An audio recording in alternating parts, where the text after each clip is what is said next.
to Ironclad here on the rotation. So let's start one up. I think Neo's going to insult us here. Oh wait, no, our last Ironclad run was good.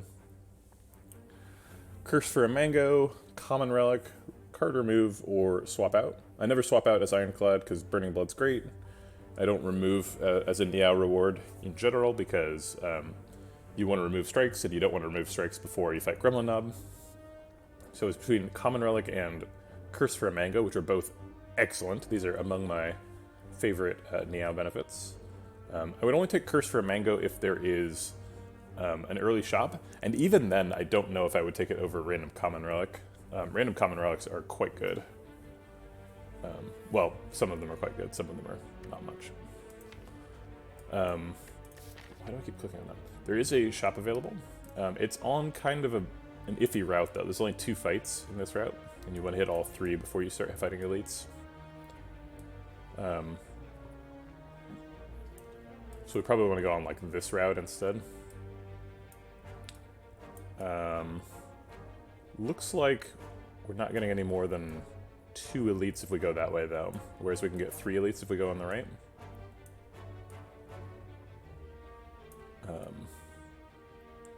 I do like Fire Elite Fire and then Fire Elite. It's pretty neat.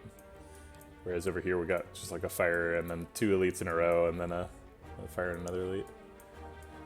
So maybe we take this 4 fight route. Ironclad is okay at early fights. This hard fight scares me. We could definitely die there. I guess let's see what the relic is, or we could take the easier path, and then skip an early fight before this elite, and then we don't get our last easy pool fight until here, which is kind of crazy. Unless this is a fight or that. Yeah, I think I like that. Curse for a Mango then. Yeah, it's safer because I don't want to do that hard hallway fight. Because the Common Relic, like it's good, but some Common Relics don't do very much. And then if I get one of those Common Relics that don't do very much, I have to go on this left route instead, and then I only get 2 elites. And then we've got a relic that doesn't do very much and only 2 Act 1 relics, which does not sound like a good run. So we're going to take the Mango and the shame associated with it. It's a shameful Mango. Hopefully we can kill him without taking too much damage through this frail. We only block for 3, so I think we just get him. Do 27. If we do 27, we leave him at 12. We'd have to draw either Bash Strike or 2 strikes to kill him next turn. But that's pretty likely to happen. We're drawing 3 cards. We need 2 of them to be strikes. It's not tremendously likely.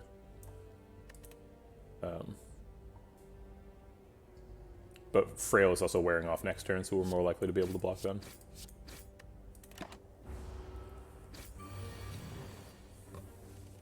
Here we got 2 strikes. Great. Yes, it's the first 3 fights, not the first 3 floors. Uppercut is among my favorite floor 1 picks. Searing Blow demands consideration.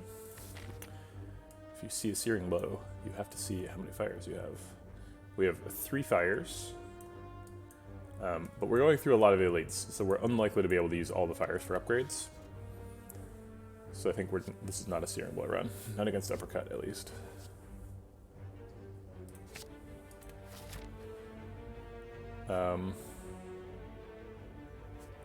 Alright, let's get rid of this shame.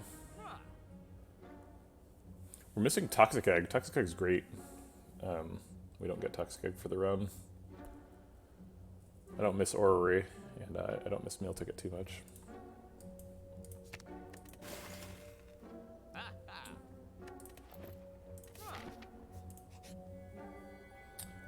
We could fight the light. Yeah, it's really important for pathing, the easy pool, hard pool thing. I wish there was some UI for it. Because it's really important, and it's not described anywhere. The game doesn't tell you about it. None of the Ascension rewards are about it. And it's something that's really difficult to to learn intuitively by playing the game, too. You, like, pretty much have to read the wiki. It's, like, delivered very poorly. We have a ton of health, so we could take some upgrades. We are fighting some elites, though. We'll have some other plans for that health.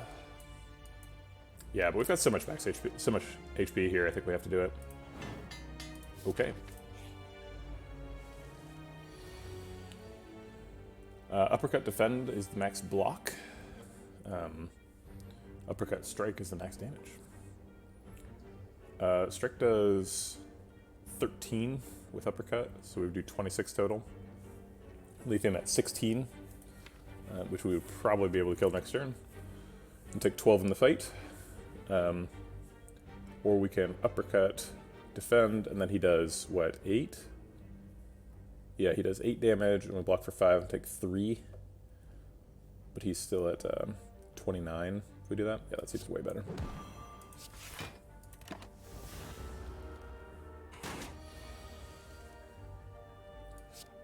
We're going to do at least 1 block and at least 1 strike.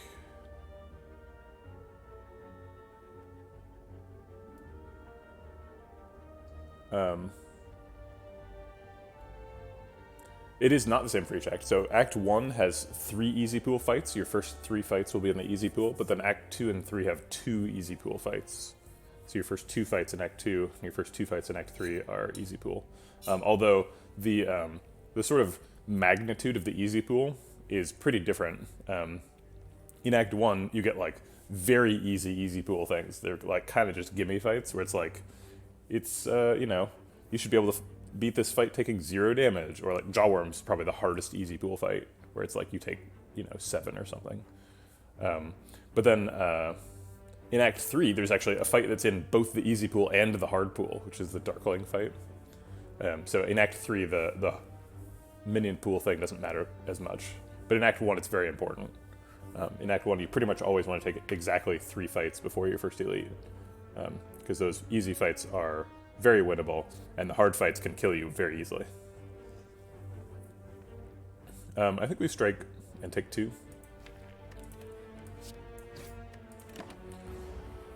We're unlikely to get a kill next turn, but there you go. Sometimes it happens. Floor 4, we have an uppercut. Not a big flex fan. But I'm not a fan of these other ones either. Guess maybe we take True Grit. Maybe we just skip here. Yeah, I think this is a skip. Okay, alright, we're skipping. We're going to a shop pretty soon. But we've already used 1 card reward, or card remove. We are forced to take this shop, though. And it is a net plus 50 gold, although it ticks up our card remove cost. Although it is possible to get Smiling Mask, in which case that doesn't matter.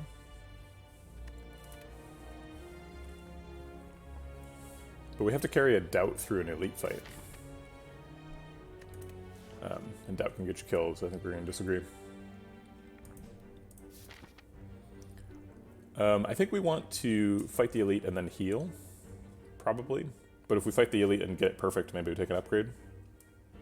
But if we're planning to heal anyway, why don't we just heal before the elite?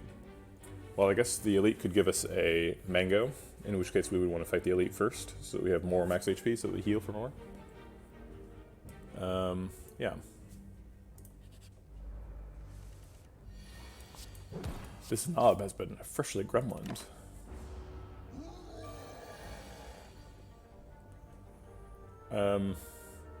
Uppercut both does the most damage and blocks for a little bit, so that's neat. We could theoretically defend, but I don't think that's a good idea.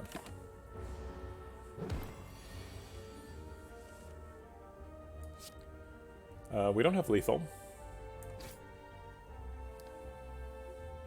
We could keep vulnerable up, or we could block for a little bit.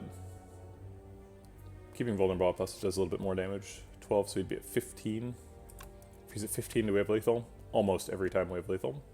We usually have lethal from 27. No, we never have lethal from 27. What am I talking about? Our max damage is uppercut strike, which is 26. Or uppercut strike plus is 26, and strike plus is not even available. Okay, so we have to bash to get... Or wait, no, he would be at 18. And we almost always get 18 damage. The only way we miss 18 damage is triple defend, double strike.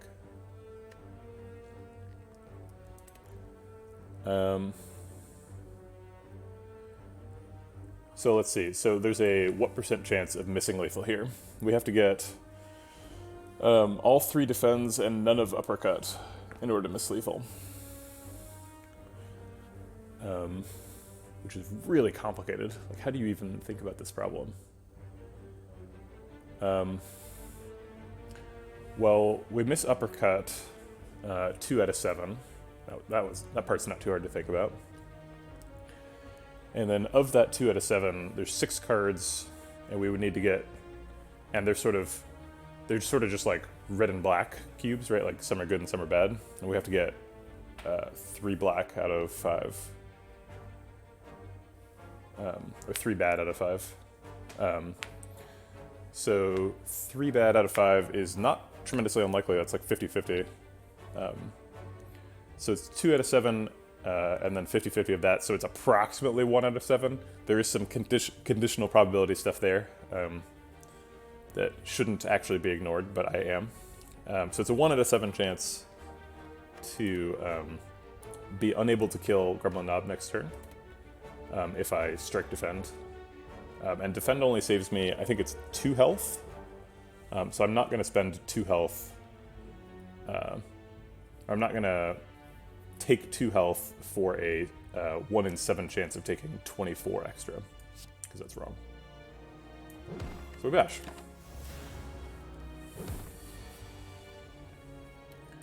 And we did, we got 2 strikes, so we would have missed lethal if we had done that wrong. We would have taken 24 extra damage. And in fact, it would have been more damage because he would have gotten extra strength because of the marbles. Flame Barrier is great. Juggernaut is a kind of neat build around for later. And Twin Strike is some damage that would be helpful. Who is the boss? It is Slime Boss.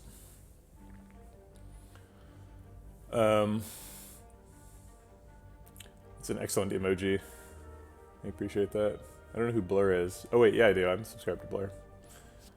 Or not subscribed, but follow.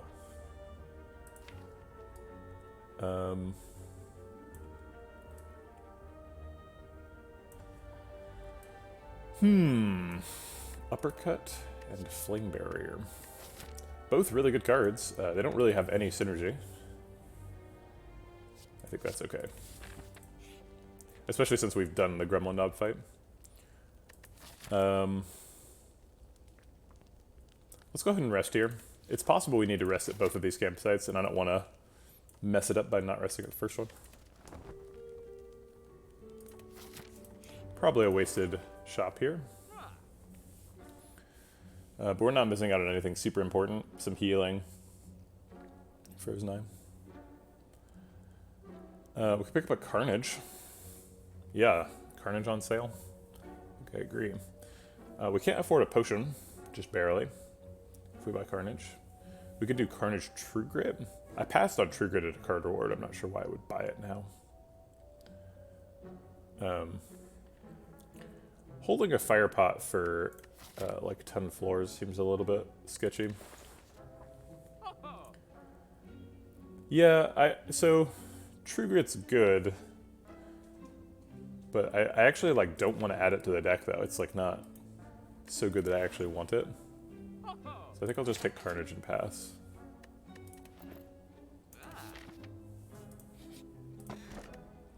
Entropic Brew. Or, that's up here. This is the letter opener. Sure, I mean, it'll proc a couple times in the run at least. We have marbles, so we're incentivized to break him on turn 1. Max damage is uppercut strike, but if we bash strike, we get to save vulnerable for later. The damage difference is 19 versus 12, so we're missing 7 damage to develop an additional vulnerable.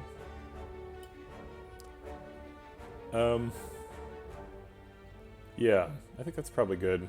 Let's go ahead and drink the Entropic Brew. Let's see what's in there.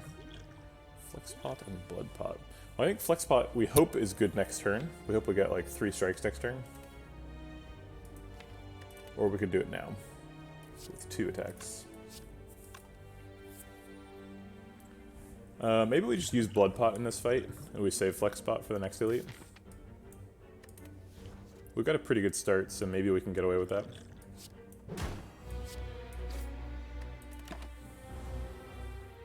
We can at the very least wait until we have a 3 attack turn. We're always playing at least 1 strike and defending at least once. The only question is, what are we doing with the last energy? Block for 5 or do 9? I think in the presence of vulnerable, strike is probably better. Blocking for 5 or doing 9. It's almost twice as much. Flame Barrier is great. There's a lot of stuff we want to do this turn. We want to play Carnage so that it doesn't exhaust.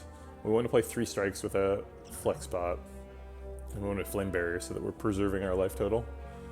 But obviously we can't do all those things.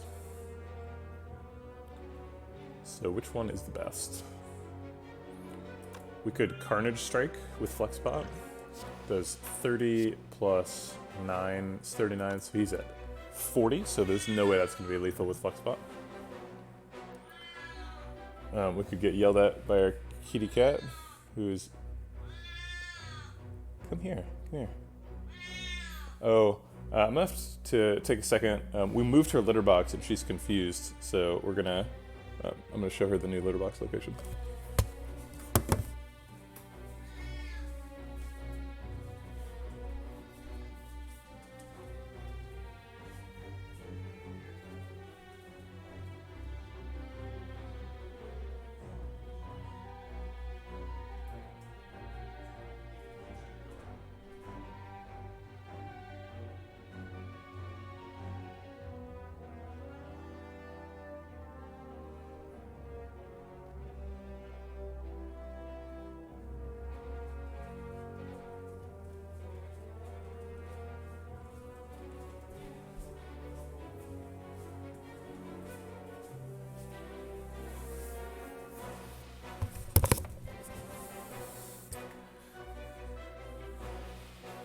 Damage per second, a very underestimated Slay the Spire metric. It's very important. So they do 27 total. Played all 3. They would do more with the Flex Pot. They would go up to 11. Oh wait, they would go up to, 11 plus 5, so they'd go up to 16. 16 times 3 is 42.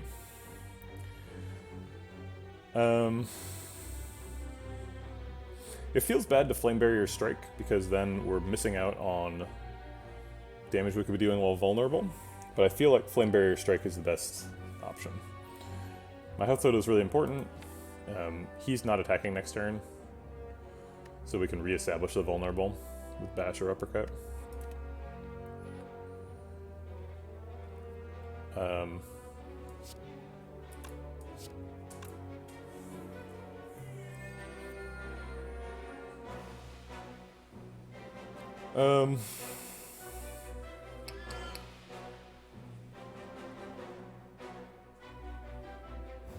This is really tricky.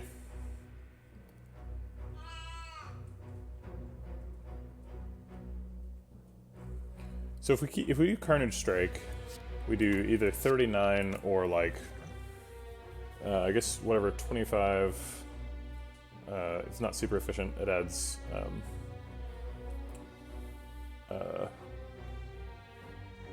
2 damage invulnerable.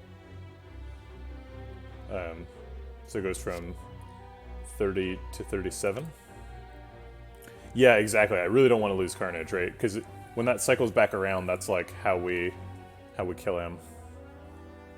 But taking so much damage from Flame Barrier seems wrong, and it seems wrong to Flex Pot on a 2-attack turn, but then I want to Flex Pot on the vulnerable. It's all just a mess. I think we just Flex Pot. and Carnage Strike, but I'm not happy about it. Alright, Uppercut Strike is the clear play here, because it's lethal. Bottled Lightning. Headbutt's great. We need to pick more damage too, so Headbutt's pretty much automatic. Are we picking Bottled Lightning? Are we putting Flame Barrier on it? Flame Barrier is the only skill that's good. It's not a defend.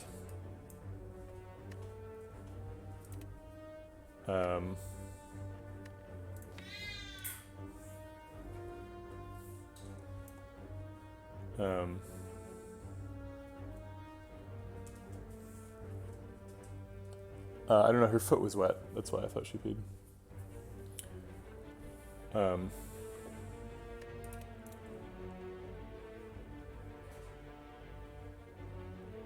Yeah, I think it's good enough with Flame Barrier. It's not like crazy good, but having reliable block on turn 1 is, you know, that's what Anchor does, and Anchor is really good.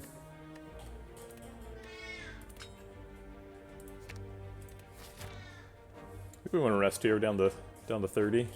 We do have the blood potions, so we're not in bad shape, but.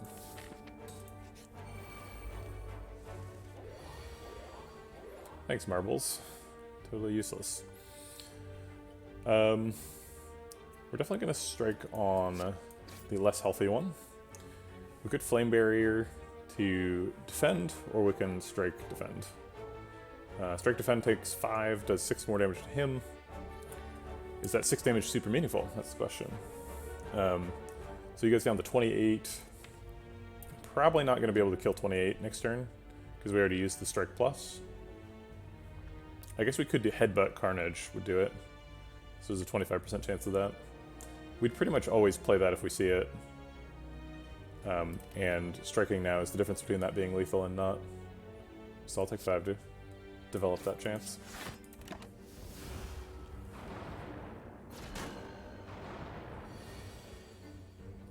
We didn't get it.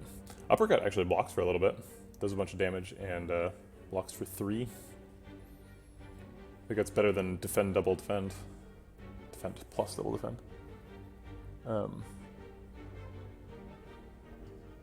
Sorry, I gotta keep an eye on the cat because she's just eyeing the place where the litter box used to be. No, she's gonna pee there. Hold on.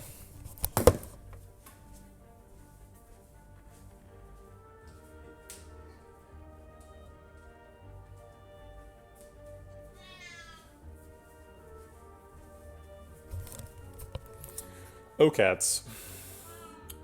That's true. We can block for 18 and do 5 damage. 15 damage to all. If we do that, he goes to 23, and then we Headbutt Carnage him next turn, same as we were planning. Is the 5 damage meaningful on these two? It's not nothing. So we either do that, or Uppercut Defend Plus. Uppercut Defend Plus would take 17 minus 8 to 9. I guess I'd rather take 2 than 9.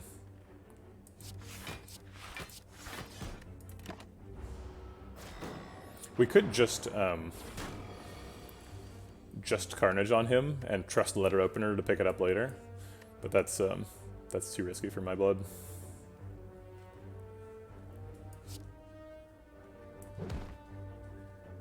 Oh crap. I guess I'll put Flame Barrier back. That was not what I intended, but I'll roll with it. I intended to put the Carnage back, obviously. Flame Barrier blocks out. Pretty excited about that. If we strike here, he is at 27. We're very unlikely to be able to do 27. It's exactly a Carnage Headbutt. It is possible, but we're also doing 4 to this guy, so he's actually at lower health. He's at 35, so if we do 9 to him, he goes to 26, and we're almost certain to be able to kill him before he attacks again. So let's do that.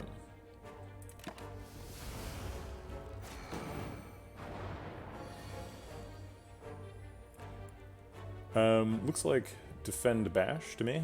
Take 5, develop Vulnerable, so that hopefully we can kill this guy if we get 2 attacks.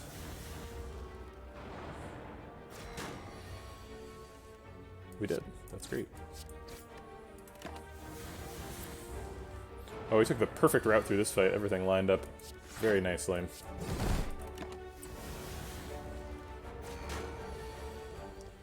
Just always killing people on exactly the last turn when we would want to do that. Well, Carnage back. Carnage is guaranteed lethal.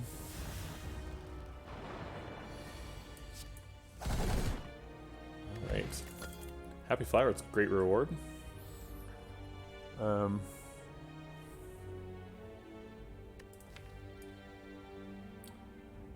Helps make that Flame Barrier turn 1 more realistic.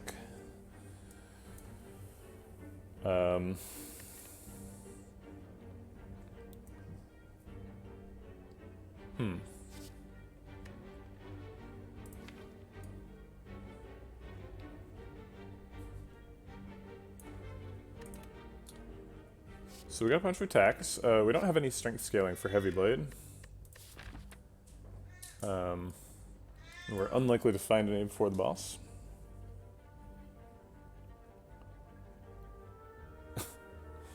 Cooking, it's being rewarded for proper hygiene.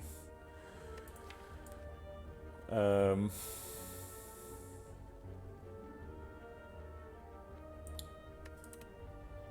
Strike helps me draw into more damage to break the slime boss during his big attack turn. But it can be a difficult card to use later on. Especially given all these 2-cost things I have. It works well with Headbutt though. We can Headbutt something and then Pommel Strike to draw it immediately and then play it. Okay.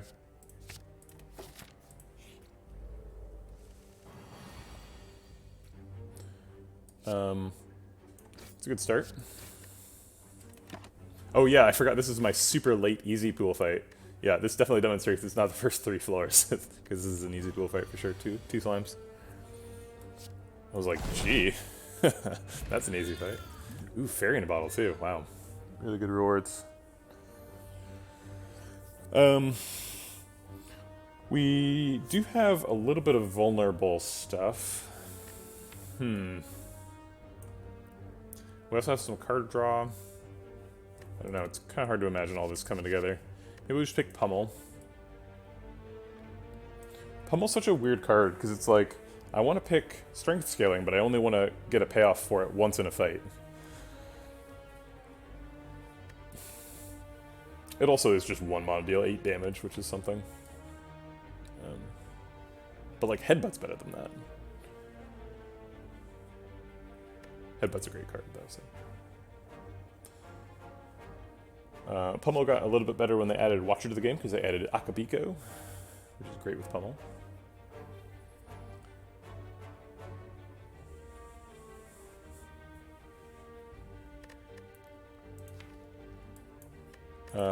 Dropkick is great if we end up doing like dual cast stuff, or what is that thing called?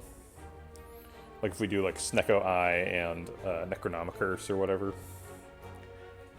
It could give us positive energy, although I guess that just makes it give you neutral energy if it costs 2.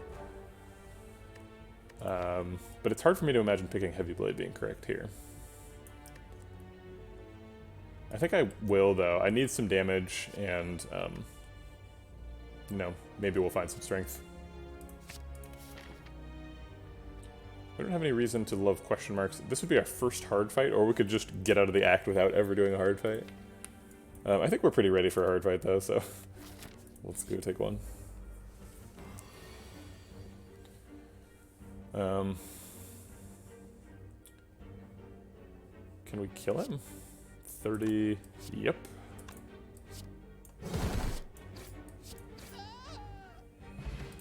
Seems like we were ready. Second headbutt. Now I've picked like a lot of damage. I had a couple of boss fights where I was like, I didn't pick enough damage in Act 1, and now I'm like, all the damage. But, you need a lot of damage. There's pretty much no way to lose this fight with a Blood Pot and a Fairy in Bottle. Long term, we probably want that Flame Barrier upgraded since it's bottled. Right now, we probably want Carnage upgraded because it gets 8 extra damage. I think let's do that. With 2 headbutts, too. We can get it back pretty reliably.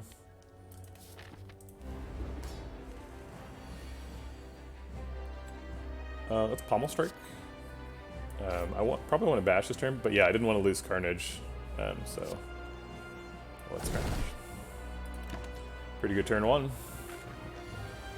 Hopefully we can set up Vulnerable and do that one more time.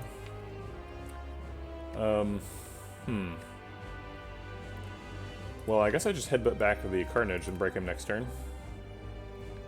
So this is 9, 18, 24. That's actually too much damage, right? Because that puts him to 71 and he breaks. So I need to do 5 damage less than that. So I guess I just skip the strike at the end. And leave him at 76 or whatever.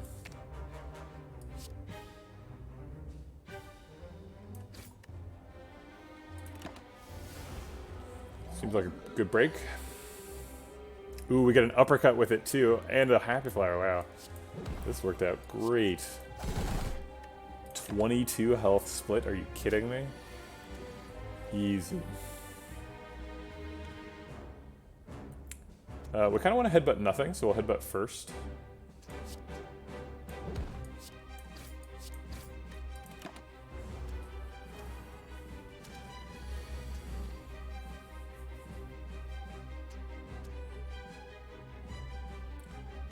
Uppercut Pommel Strike kills Spike Slime. Or actually just Uppercut breaks him if we want to do that. We could try to take 0 in the fight.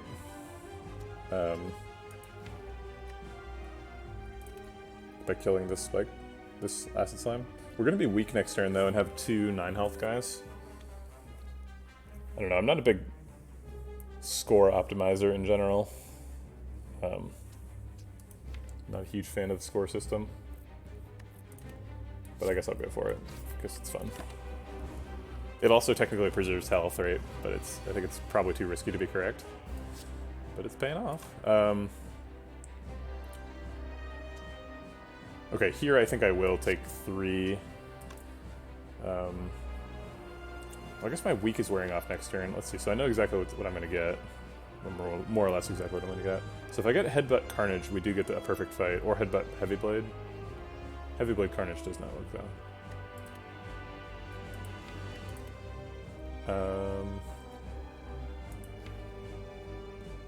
Yeah, I'm gonna Flame Barrier instead of killing the Acid Slime, or instead of striking the Acid Slime.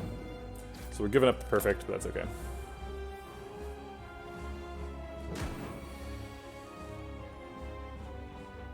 We did get Headbutt Carnage, so we could have gotten the perfect.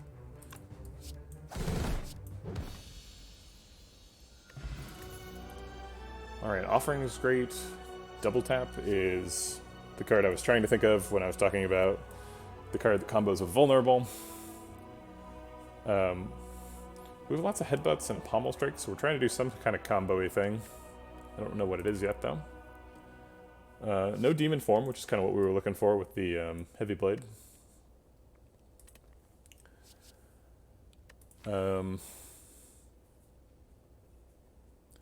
No obvious synergy with Juggernaut.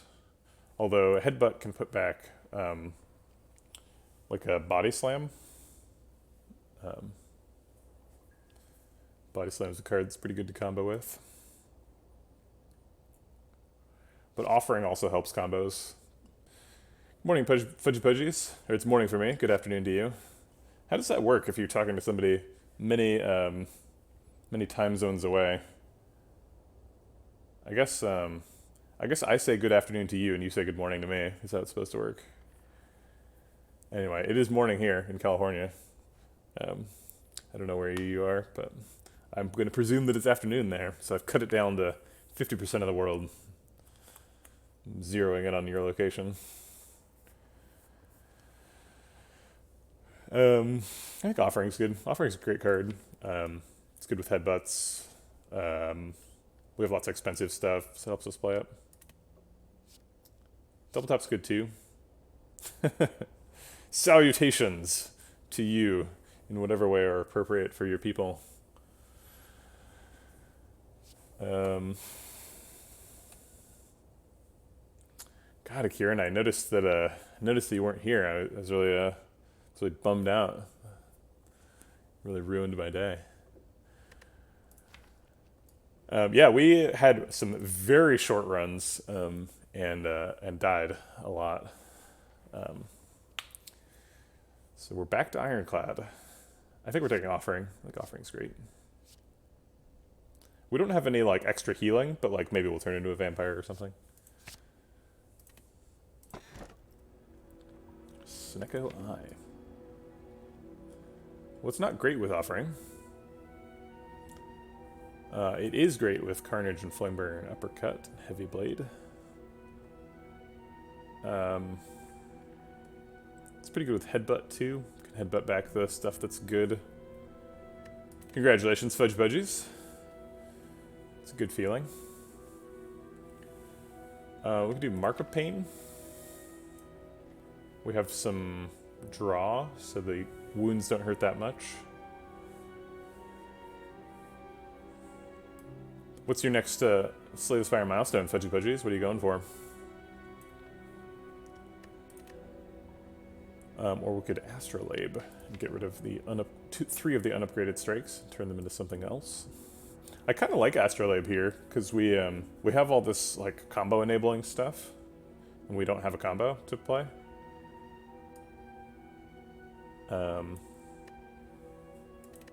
But I think I would be fooling myself if I said that Snecko Eye wasn't the best choice.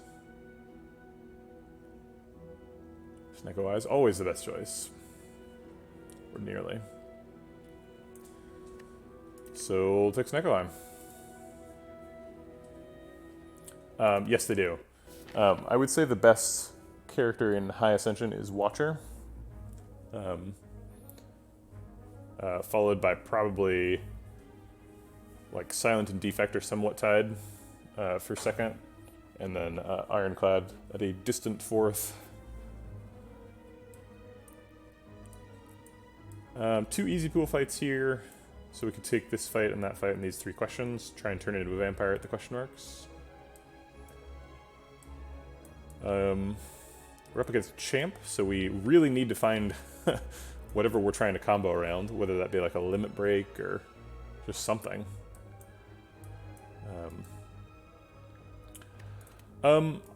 That's a great question, Fudgy Fudgies. I do not know.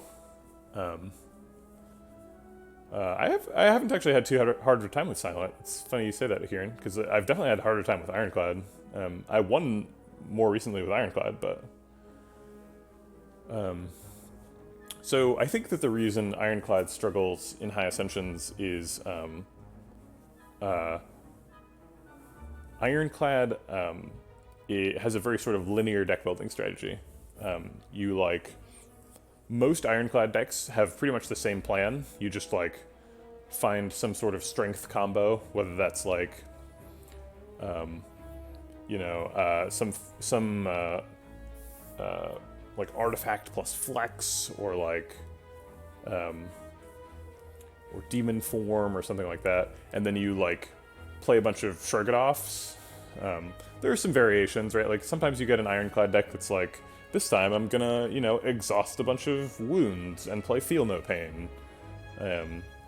Or like, I found this Strange Spoon and I like combo it with a, Runic Pyramid and a Fiend Fire, or like, there's definitely some variations, but most Ironclad runs want to find, like, get their damage scaling from strength and don't have any block scaling, and they just have a bunch of block cards for block scaling, or for defensive scaling.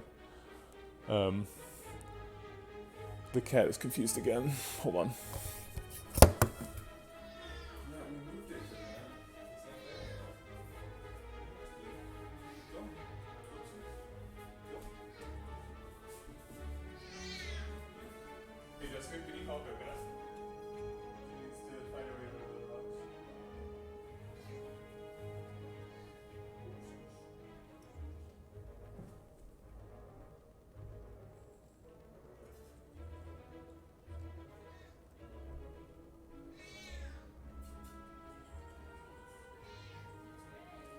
Universal language of cat.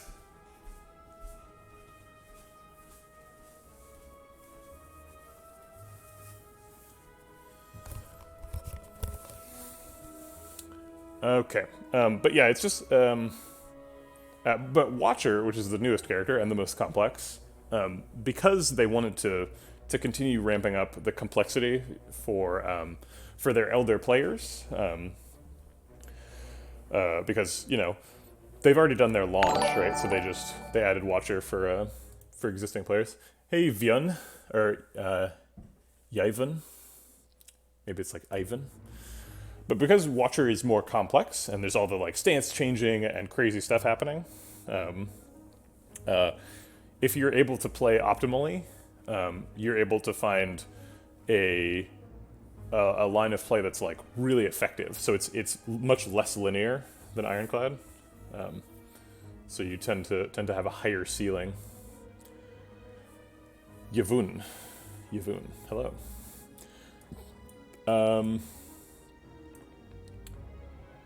I could go to this shop. I don't have a ton of money, but it seems like it would be nice to go to a shop at some point. Late in the act would be ideal. So I go to this shop and then that fight. I could get 4 elites. Do these 4. Seems ambitious. So let's try and go this up the middle route where we dodge hard fights and then go to this fire and get 2 elites. Late shop, that seems fine. Hopefully we turn into a vampire. Defect is fun. We're probably gonna proc letter opener this turn. Should we offering before Carnage? I guess it doesn't matter.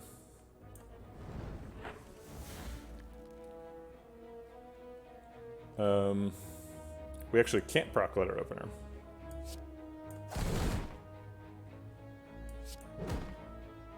Let's get that Carnage back and maybe try and kill him next turn. Maybe I should take him the Flame Barrier back. Flame Barrier is pretty good in the fight.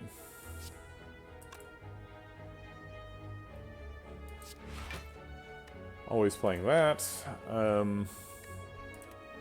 Maybe we head back the Flame Barrier now.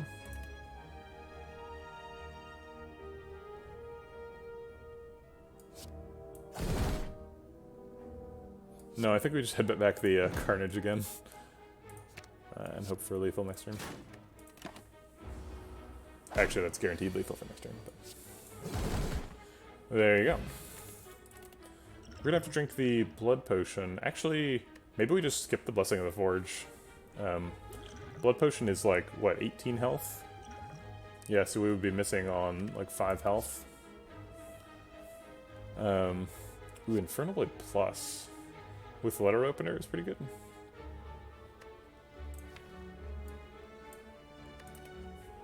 Oh wait, the cost is randomized, so since this costs 0, it's not really that good with Snecko Eye. We could cleave in case our next fight is birds. Yvonne, how far are you in the game? What's your like ascension level?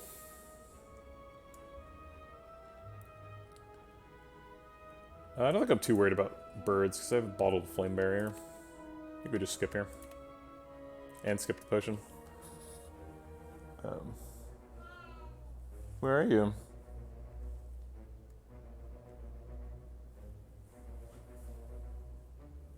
Hold on, I gotta check on the cat again.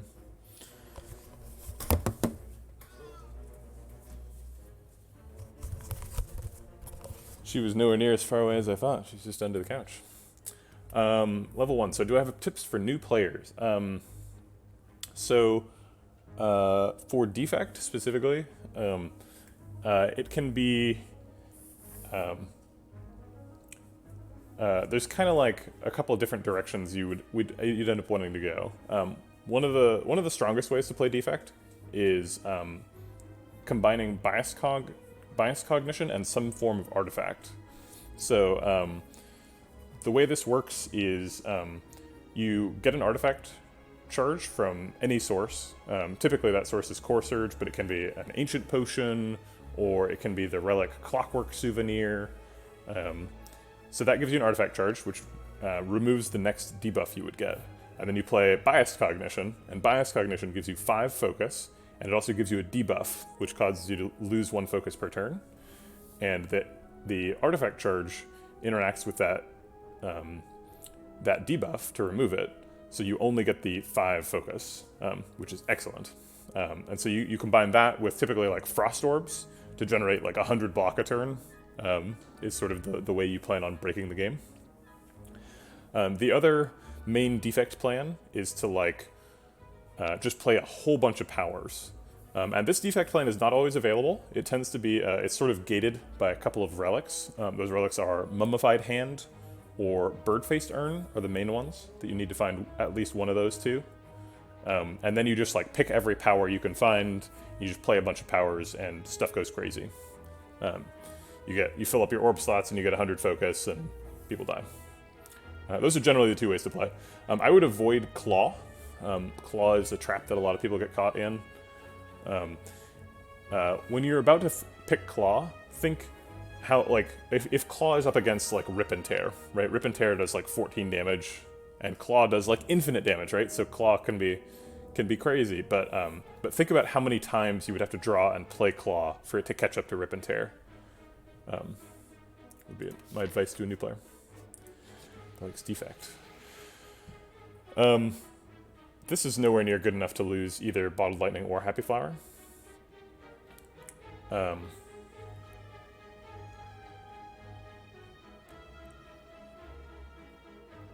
So I'm gonna leave this. Yeah, sorry, a slight caveat to that. All of that advice is I do not remember in what order the defect cards unlock. So it's possible I gave you some advice that depends on cards you have not unlocked yet. And if so, I apologize. This looks like lethal. Uppercut Carnage.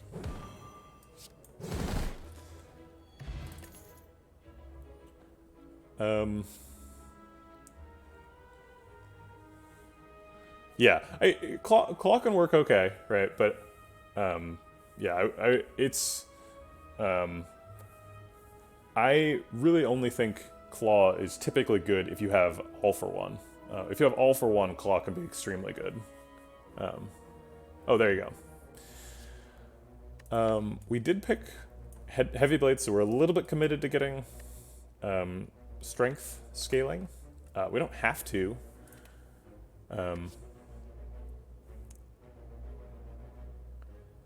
I don't know what you mean by a Cheerios mindset.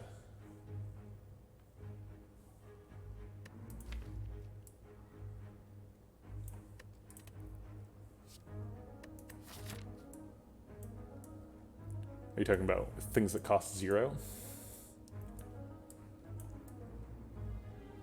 Get all the O's.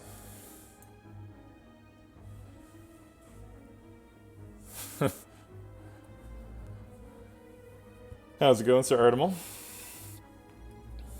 Oh yeah, if you've got 2 copies of All for One, you're in good shape. Yeah, that's a good way to get a win. Disarm is not very good against Champ. It's great against the Heart.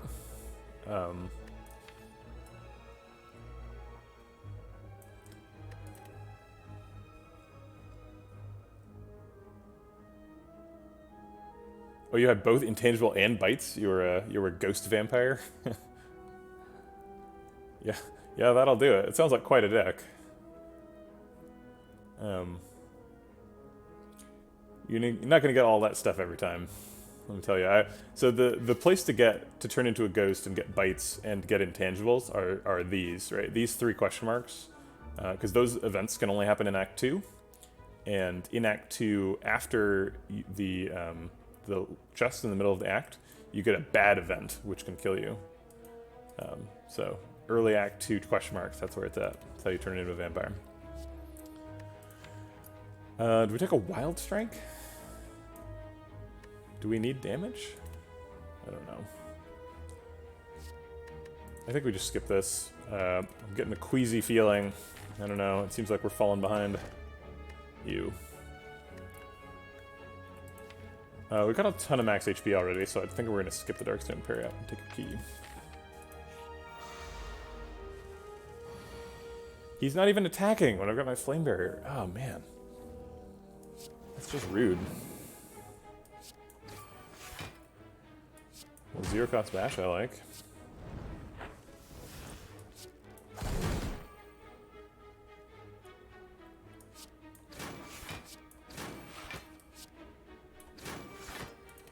Okay, well, it's pretty great to do 59 damage to Snake Plant on turn 1. I'll take that. Shrug it off, there we go. That's what we need. Some of that block. Alright, Snecko has decided to be nice to us, which I appreciate. Giving us lots of zero cost stuff.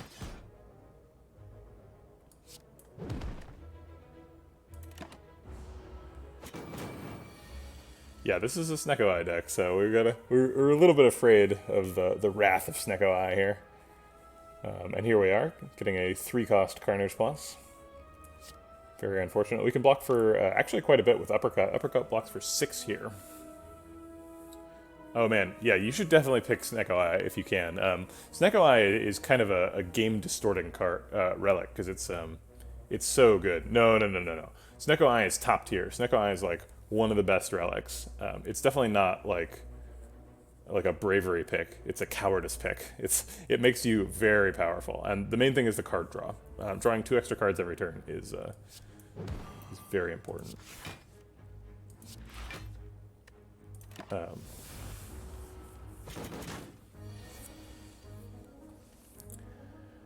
There's Uppercut again. Looks like we're probably going to proc Letter Opener this turn.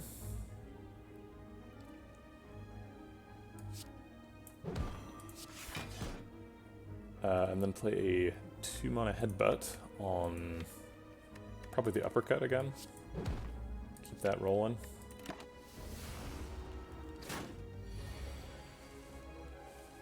Yeah, so definitely, like, if you pick Snecko on the turn you die, you'll be like, ah, Snecko screwed me. But in reality, it makes you win way more than it makes you lose.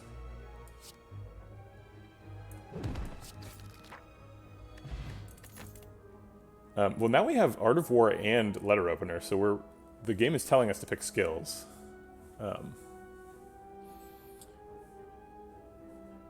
Oh yeah, Inserter is really, really powerful.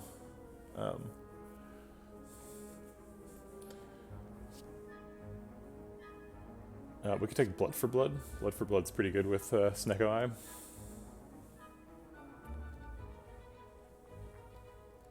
But I think we have to take Inflame. Is that true? We have Heavy Blade. We don't actually have any other strength scaling. But what we do have is 2 Headbutts, so if we get a Limit Break, we have a lot of ability to recur the Limit Break.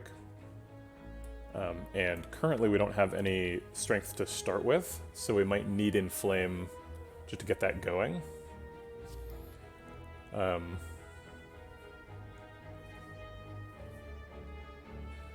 Yep, Cool-Headed, very good card.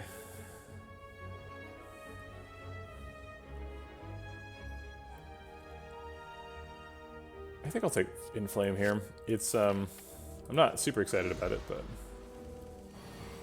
it's good. That costs 0, that costs 0. Do we have enough space in hand? We do. Carnage costs 0, that's nice. We have no way to draw Inflame, so we can play it now.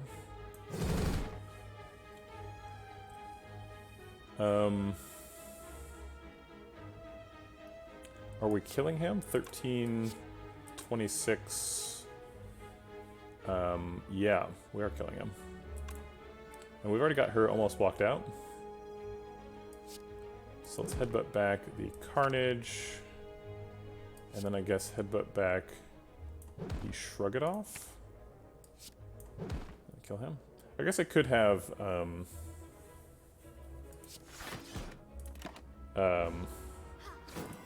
headbutted back the Flame Barrier or the Uppercut. But I did not think about that enough. Carnage Heavy Blade seems fine.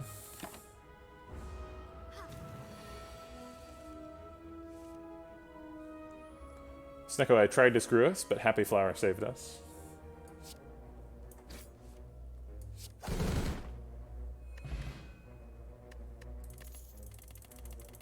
I want to pick the attack potion.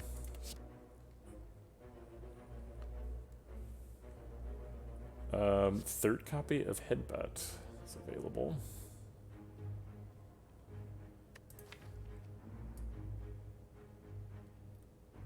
I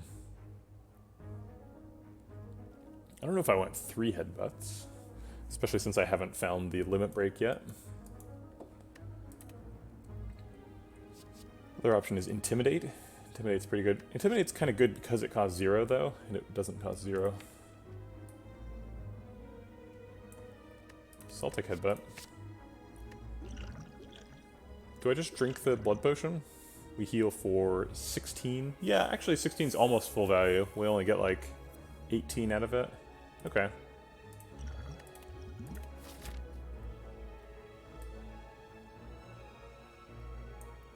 Although now if we turn into a vampire, it's going to feel really silly to have healed. But I think this question mark is correct anyway. Just an upgrade shrine. Flame Barrier is tempting because it's bottled, so it's very reliably available. Ooh, taco salad. We could take Offering. Offering's good. Inflame is pretty good. I think Flame Barrier is probably good.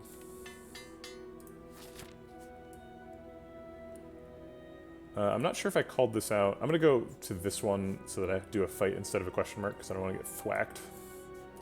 I'm not sure if I called this out when I bottled the Flame Barrier, but it's actually kind of bad to have a bottled Flame Barrier against the heart because you want Flame Barrier on either turn 2 or turn 3, and if you're bottled, then you're guaranteed to not get it on turn 2 or turn 3 unless you shuffle really quickly. Coconut agrees. So Coconut is now, she's like, hey, last time I came here, I got treats, so where are the treats at?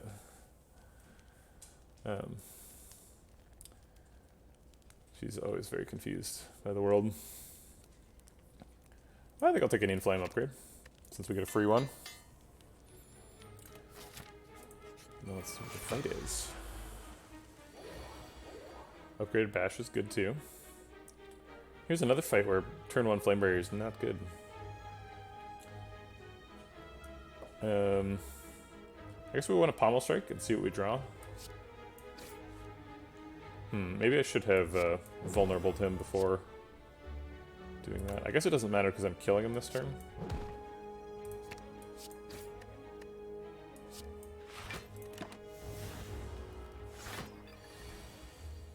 Coconut has great advice for killing my heart.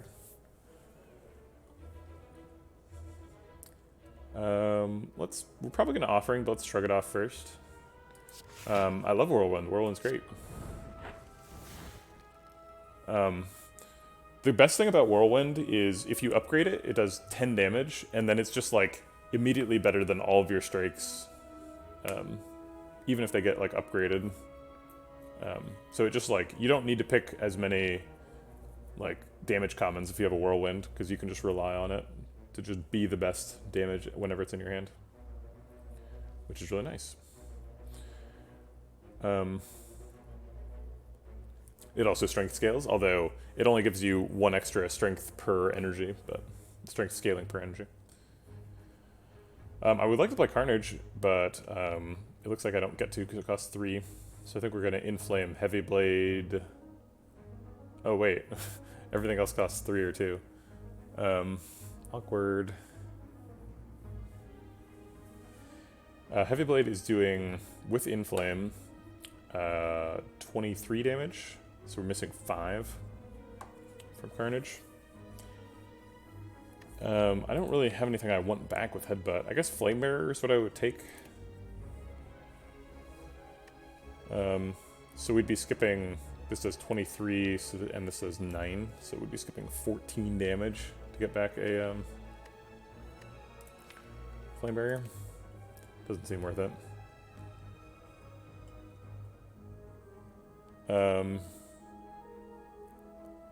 Yeah, I think well, let's see. What are we drawing next turn? Because we need to block next turn. Nothing good. We could Art of War to get an extra card next turn. And I guess that would just be Inflame Pass. Or we could just defend. That seems probably wrong. Alright, see you around, Sir Admiral.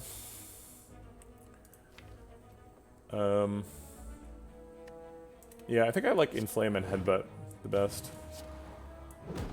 I'm not wild about it, but it's, I need to get that block from the Flame Barrier next turn.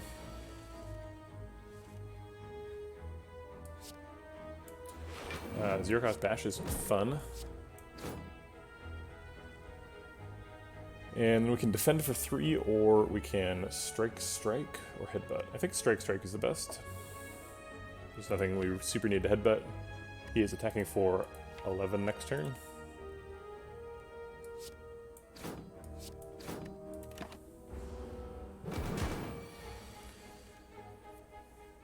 We could headbutt and shrug it off to draw the headbutt card.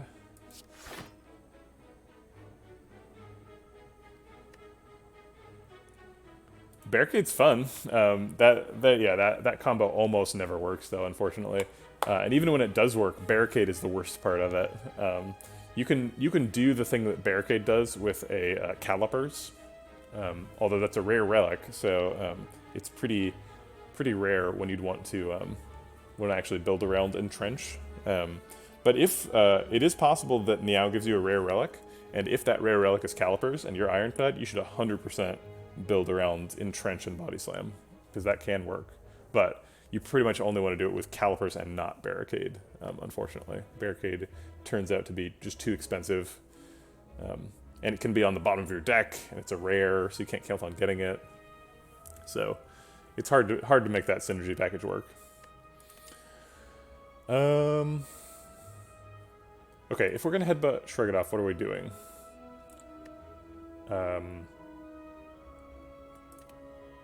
Is it Flame Barrier? No, that doesn't seem good enough. Maybe we just Shrug It Off and see what we get. Uppercut's good. Heavy Blade. That seems like lethal. I smell it. Fire Potion. Well, that's better than Attack Potion, right? I think at this phase of the game it is. If you have crazy strength scaling, usually Attack Potion is better, but we don't. Armaments Plus is pretty good. It's kind of like a little mini... oh shoot, what's that? Apotheosis? Little mini Apotheosis. We have huge hand sizes because of Snecko Eye. And not very many upgrades, so I think our Armaments Plus is good. Go to the store with 350, seems good. Not much here. Master Strategy is kind of good. But part of the reason it's good is because it costs 0, and it doesn't cost 0, really. We took Feel No Pain Blue Candle, and try and get a bunch of curses, but we have an Omamori, so that's probably not going to happen. We could Sling of Courage to try and have a better place to start strength scaling from. Boy, this is a real dud shop. We should take Anchor.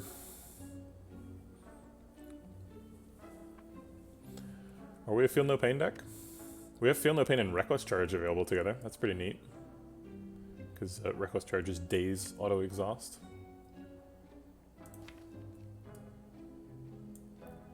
I mean, I talked about being a combo deck with headbutts and stuff. It seems like that could go with Feel No Pain. We could be a Feel No Pain combo deck. Try and find a Juggernaut or something. The problem with that specifically, though, is Feel No Pain combos with stuff that exhausts, and then if something exhausts, you can't headbutt it. So you have to headbutt, like, Reckless Charge, which generates something that exhausts. And there's just not a lot of those. There's True Grit, too. We could buy True Grit, Feel No Pain, and Reckless Charge. Master Strategy, don't diss Master Strategy. It's I see the Kappa face, but Master Strategy is seriously good here. Snecko Eye decks love draw, and it doesn't cost 0 anymore, so that's like a downside. But it still draws 3 cards, which is great. We can afford Feel No Pain, True Grit, Reckless Charge, and Anchor, which seems pretty good. It's not great.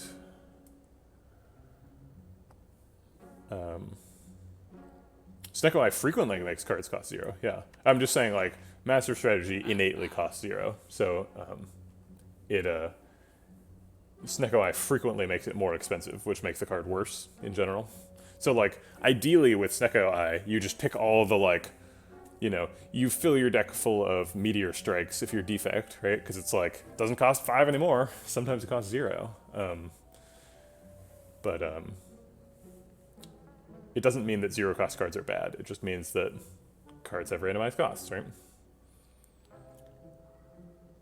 Yeah, so that's the downside of Snecko. On average, it does tend to make cards more expensive because cards tend to cost 1, and the average Snecko Eye cost is like 1.5, right?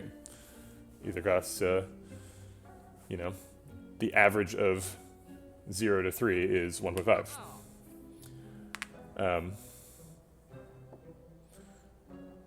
Also, if I take Reckless Charge, that's a 0 cost card, right? It's kind of wasted. Do we have any other exhaust stuff? We have Carnage, which kind of exhausts. Offering.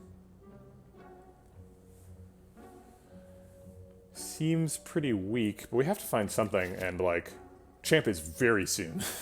So we do not have time to like not have scaling.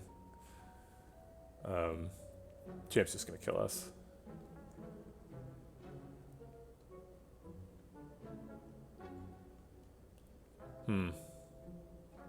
Not sure how I was supposed to win this run. Although I haven't lost yet, so maybe it's not over. Alright, we'll do this thing. Ooh, man, I thought I had plenty of extra gold, but that was almost exactly. Okay. So we have Feel No Pain, True Grit. So we can generate quite a bit of block. Feel No Pain, True Grit, and Flame Barrier. There can be very soon. That's very possible. This fight seems fine though. It seems like we're in good shape. Feel No Pain, get a bunch of block. Do we even need this True Grit? That's true. If you ask a Kieran, he would say that I am to blame, whether or not Snecko Eye is actually to blame. Okay, we have 5 energy, which is fun. We can Offering and draw some cards. Okay, Snecko Eye has decided that everything is going to be expensive this turn.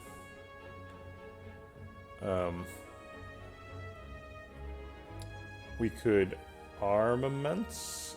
Okay, so we have 5 energy. We could draw cards with Pommel Strike, but Pommel Strike costs 3, so it's unlikely that Pommel Strike is great. How about like Armaments, Strike? Really? Armaments, Uppercut? Oh my god, what is this hand? How about Uppercut, Defend, Strike?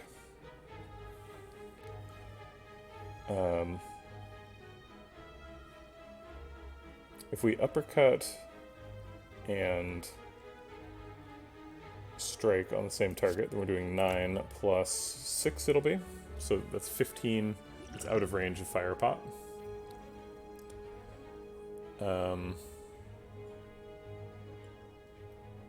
If we Armaments Uppercut, then he stays weak for next turn.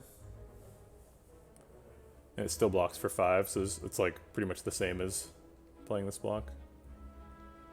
Yeah, plus the cards will be upgraded next time around. Alright, fine. Oh, Snecko. Why do you do it to me?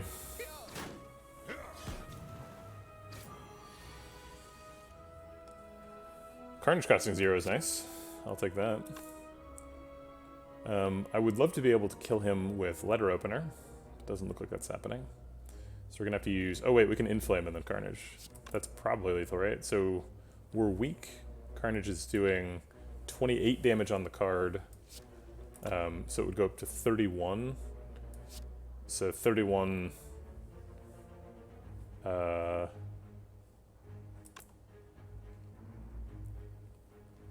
31 on the card plus 15, or sorry, 50% is 15, so it's 46.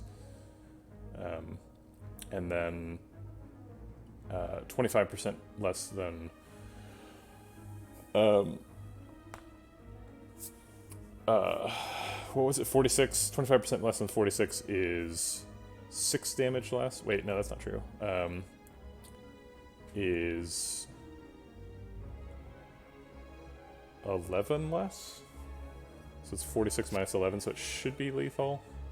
Wait, no, because it's 31 now, so it couldn't possibly be any more than 33 or 34.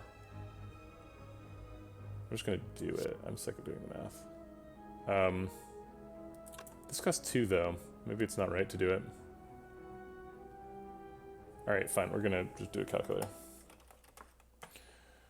Okay, so it's 31 times 1.5 times 0.75.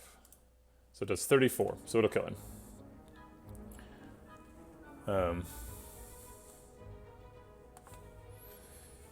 Kieran keeps thinking Streamlabs does stuff, but it doesn't do. It doesn't do that. Okay. The math works out. We killed him before we got netted. Now we just get to take 32 damage. Oh wait. Feel no pain blocked. We're saved. We can kill Slaver with Heavy Blade and Fire Pot. Or with... No ores. That's the only way to do it, so let's do that.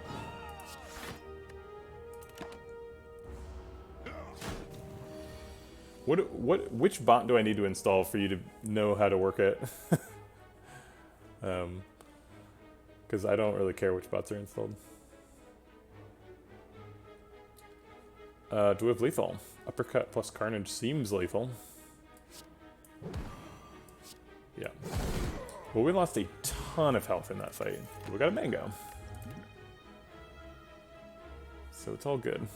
Warcry says exhaust on it. It also draws cards, which is good with Snecko Eye. Also, it puts cards back onto the top of your draw pile, which seems like it's not a good thing, but it kind of is, because you can take a 3-cost card from your hand, put it on top of your deck, and then draw it again to randomize its cost. Burning Pact has synergy with the Feel No Pain package.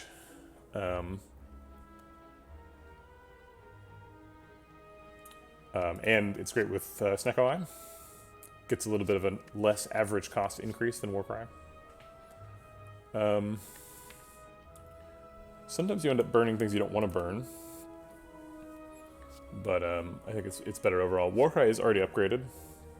But we do have a Armaments Plus, so some things in the deck will get upgraded, even if they aren't by default. Question mark for one last chance at turning into a vampire, or fight? I think I like one last chance at vampire. Snake Plant. Hey, but this time, we get turn 1 Flame Barrier actually hits him. We could Armaments to upgrade everything, or we could develop Feel No Pain. I think I like developing Feel No Pain. Gives us a non-frail, vulnerable block later. I think we're going to skip Offering if it costs 3. So probably Uppercut, Carnage, Strike, True Grit. Definitely Uppercut first.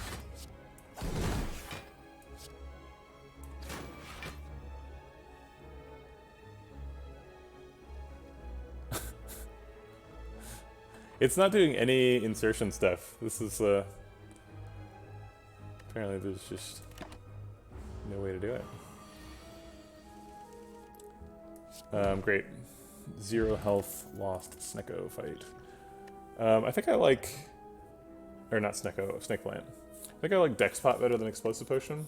We're definitely using whatever potion we keep on Champ, and probably the Fairy in a bottle as well.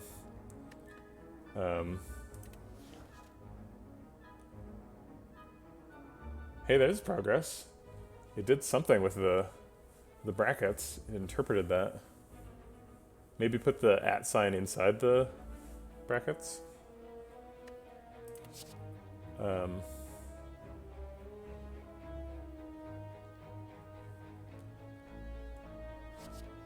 Do we take Sword Boomerang? We have a little bit of strength scaling, and we're way behind in dealing with Champ. We could take Seeing Red.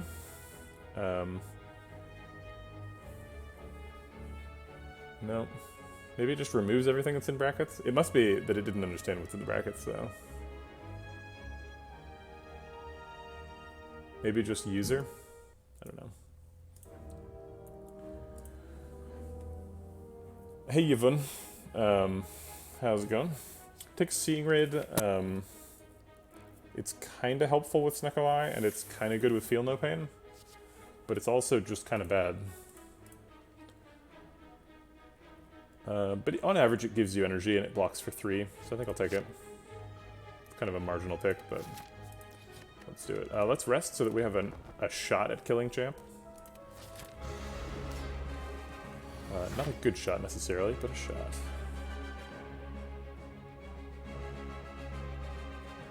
We only have 3 energy.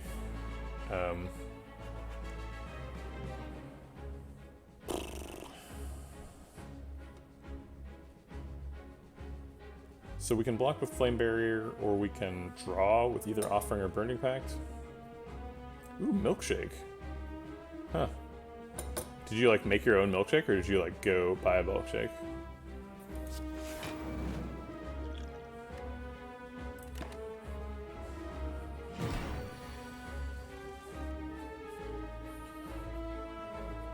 Here's Seeing Red being pretty good. We've got an expensive hand, but Seeing Red's free. We have not developed Feel No Pain yet, so Seeing Red does not give us block.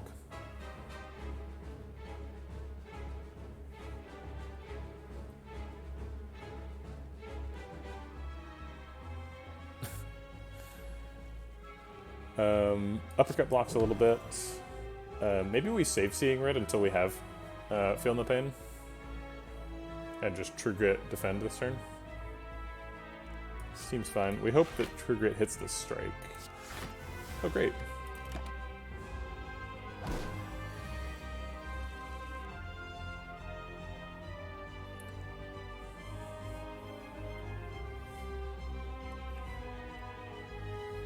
I think you're on the right track with the brackets. I don't know what goes in the brackets, but if it's removing stuff in brackets, then it's clearly trying to interpret it somehow.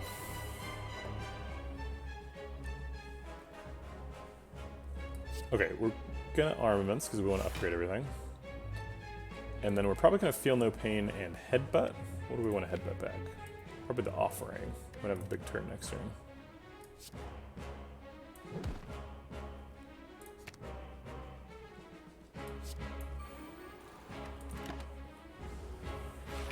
Alright, we're going way too slow, and Champ is just going to kill us. But, let's try and kill him first.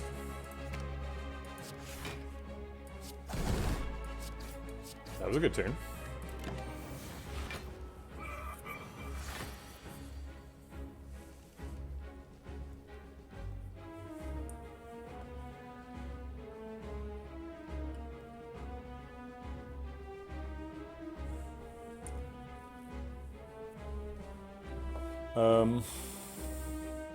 So we could block for 7 with Defend and take 20. Or we can Offering, which blocks for 3, but also we take 6. There's nothing really to Headbutt. Yeah, I think we just Inflame and Defend, and then trigger Art of War next turn.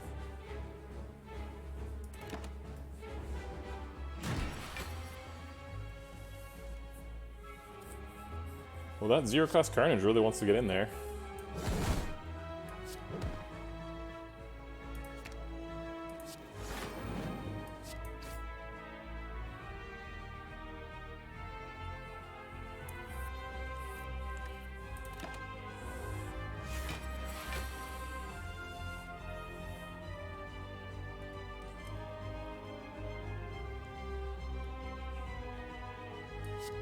I guess we block. We're probably losing Carnage this turn.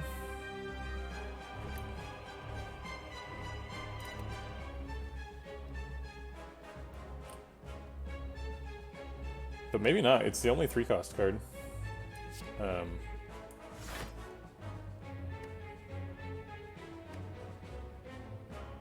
If I upgrade Seeing Red, does it reduce in cost by 1? I think it doesn't.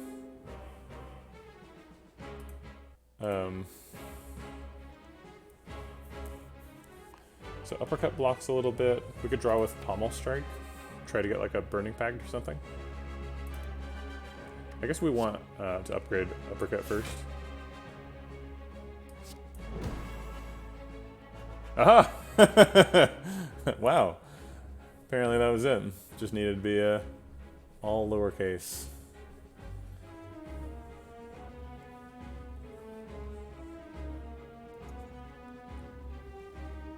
It did actually reduce the cost of Seeing Red, which I was not expecting.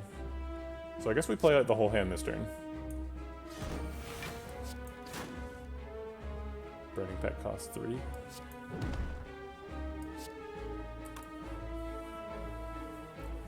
Let's see. So we definitely want to play Carnage, and then it looks like we're breaking him. Actually, we're not breaking him yet. We have to choose. That's true. Pommel would have drawn 2 cards to upgrade. We played Upgrade, though. Wait, didn't Pommel draw the Upgrade? I don't remember the exact sequencing of the turn, but... Pommel Strike is upgraded. So we must have drawn 2 cards. We sort of choose here whether we want him to be... to break next turn or not. I think we want to break him next turn. This gives us a chance to punch him next turn, get his health a little bit lower, and eventually he's going to eat our Fairy in the bottle. But,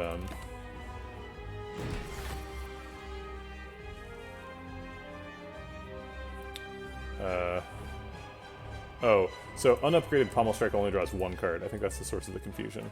So if I'd played Pommel Strike before Armaments, it only would have drawn 1. Yeah, because it's draw 1 card. We have a 1-mana Bash. Seems good.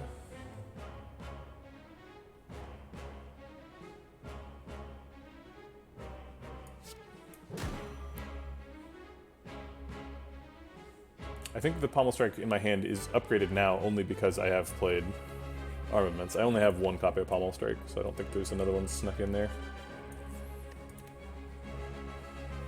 I think we're gonna Reckless Charge in that Headbutt.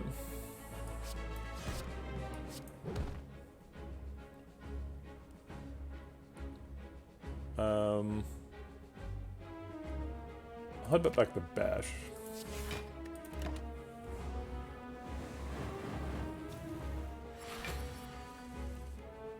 Alright. We're not actually getting our Fairy in the Bottle broken this turn. I think it is finally time to use the deck spot.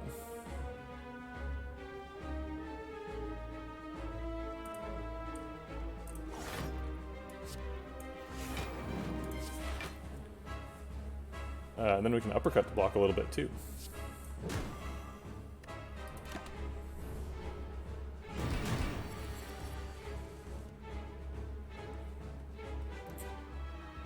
We can either Armaments and then Offering, or we can Offering and then Armaments. Offering draws 5 cards when upgraded, so we could draw way more cards, or we could upgrade these cards. These cards are already upgraded. For the most part. There's a strike missing.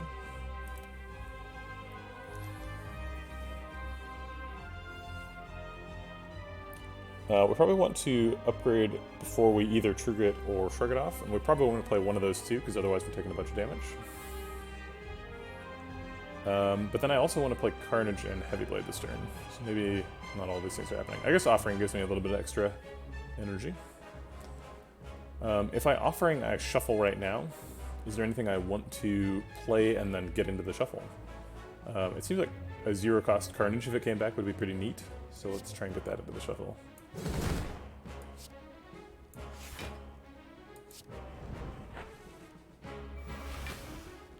No, but that's okay. We have to play a card to clear hand space before we Pommel Strike. Got the armaments back. Not what we were looking for. We could Headbutt Shrug It Off to draw something, but it would have to be that Pommel Strike or the Defend.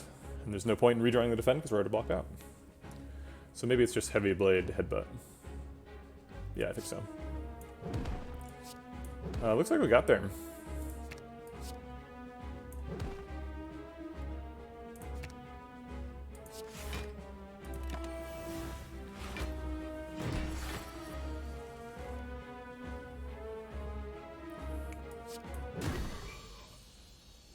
I thought Chomp was going to kill us, but then he didn't.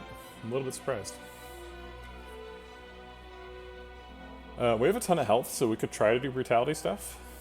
But we also have Snecko Eye, so we should probably take the expensive things instead of the zero-cost thing. We have a little bit of strength scaling with Inflame, so we could try and Reaper. Reaper also exhausts, so it combos with Feel No Pain.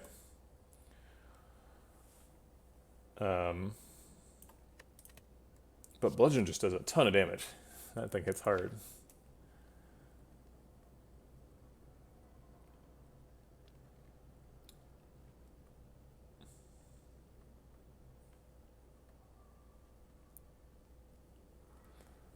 Bludgeon is definitely fun. We have a lot of headbutts, so we can like recur the Bludgeon. It's like, it's not fancy, but you can kill the heart doing that. Alright, I think that's the plan. We're not a vampire though, so we could really use some healing. We got a lot of max HP, we can just heal at campsites.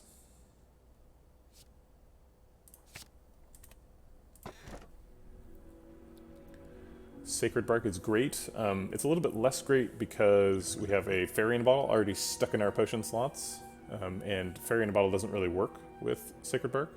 I believe they have just no interaction at all. Let me check that.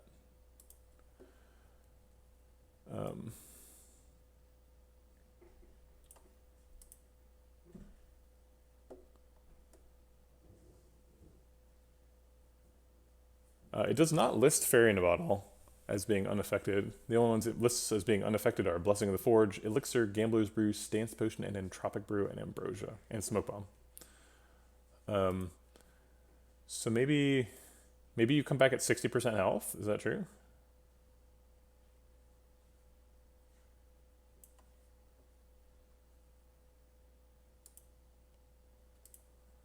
I don't see any way to figure out what that does when it's doubled.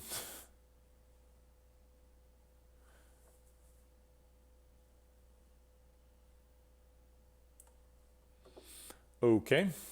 I guess that it works somehow. Yeah, that would be nice.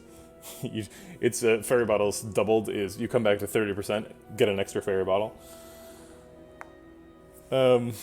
I don't think we can afford to take Broken Crown.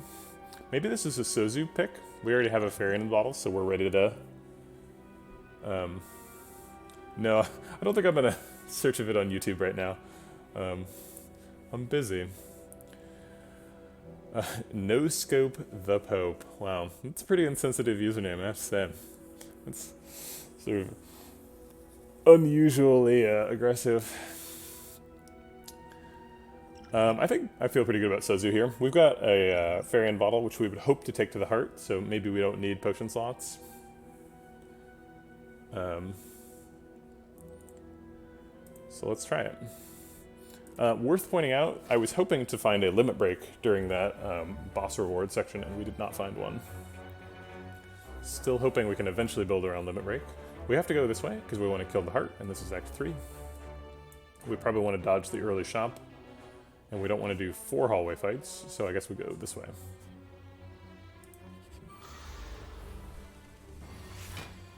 Alright, 1 mana Bludgeon. Coming in hot. We could Uppercut as well to make him... Oh wait, he's already vulnerable. We're probably going to Uppercut, just so that he does a little bit less damage. I'm not sure exactly what the turn is. I guess the max damage is Uppercut, Bludgeon, Flame Barrier. Flame Barrier just does an extra 6. Oh, we could strike with that as well. Yeah, okay.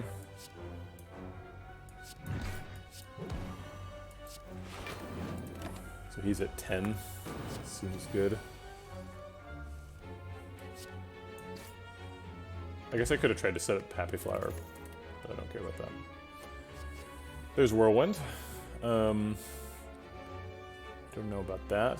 X-cost things are good with Snecko Eye because they're just really consistent. The price doesn't get randomized, so...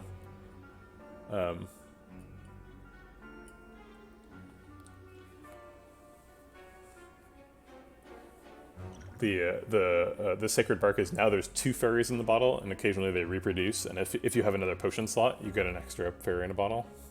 So you always survive as long as you can keep breeding your fairies. I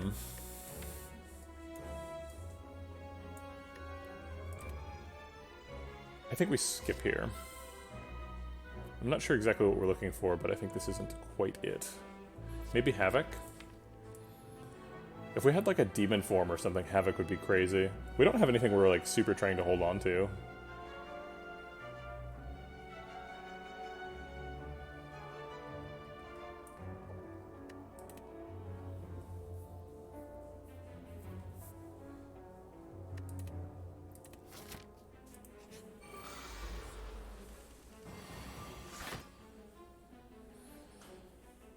We could theoretically try and kill the spikers with just flame barrier damage, but I think that's probably bad.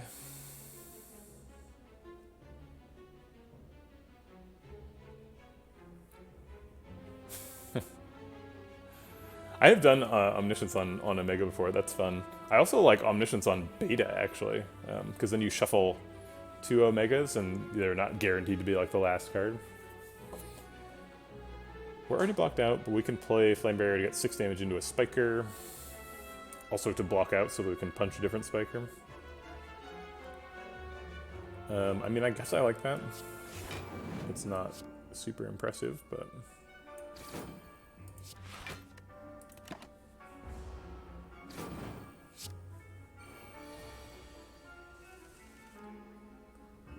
Nobody's attacking this turn. So I guess we have plenty of time to just armaments, feel no pain, do something. Let's draw a card. We could draw more cards, get more energy. I'm not sure why we're like going off this turn, but we appear to be going off this turn, so be it. Seeing Red lets us play both Heavy Blade and Headbutt. We can kill this Spiker.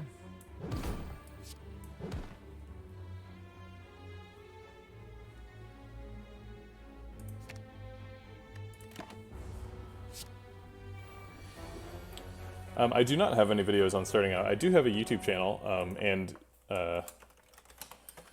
I do try to explain everything I'm doing, so I think that would be helpful for a starting player, although perhaps not helpful in exactly the way that's useful to you now. You killed the Hardest Silent, that's great. You're not really starting out anymore. You've played several runs if you killed the Hardest Silent, I would estimate.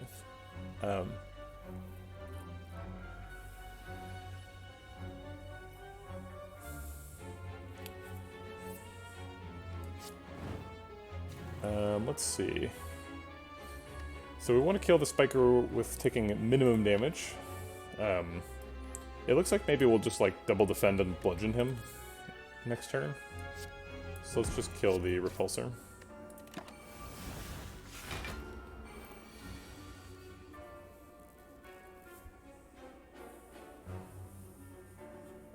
If we defend and Carnage, we take 8. I think that's on the low end of what we can end up taking. So let's do that.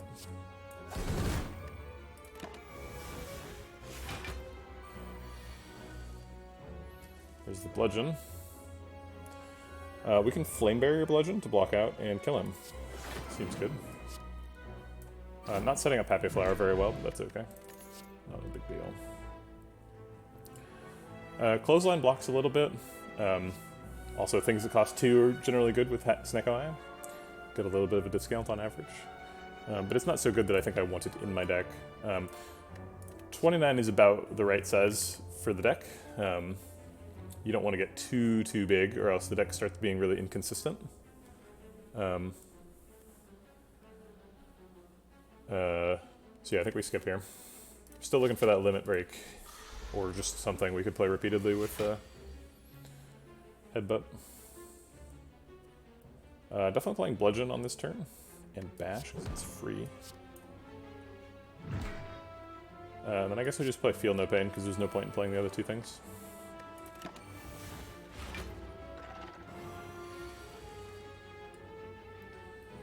We can Headbutt something to put it on top and then draw it with Offering immediately.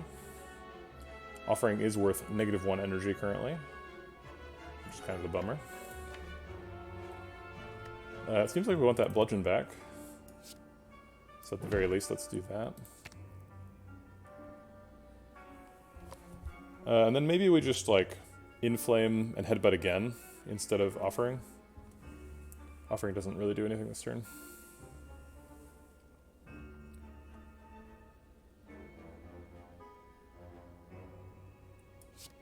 Yeah, okay.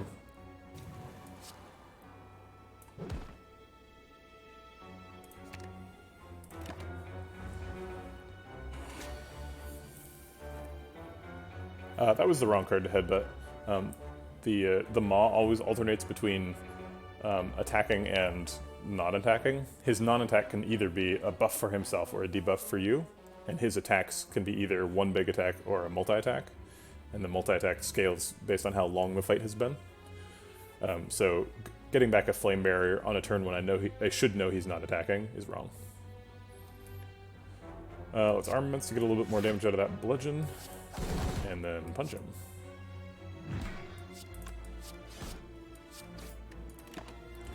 Pretty good turn for damage. It's not predictable. You can't tell if he's going to do the big attack or not. Let's Burning Pact away this 2-mana strike. Draw some cards. And block a little bit. Get a Letter Opener proc. You meant the 5 damage pre-buff.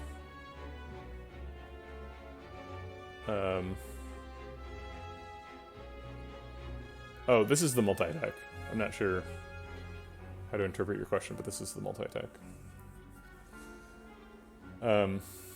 Probably want to Headbutt and Pommel Strike. Do we want to do that now?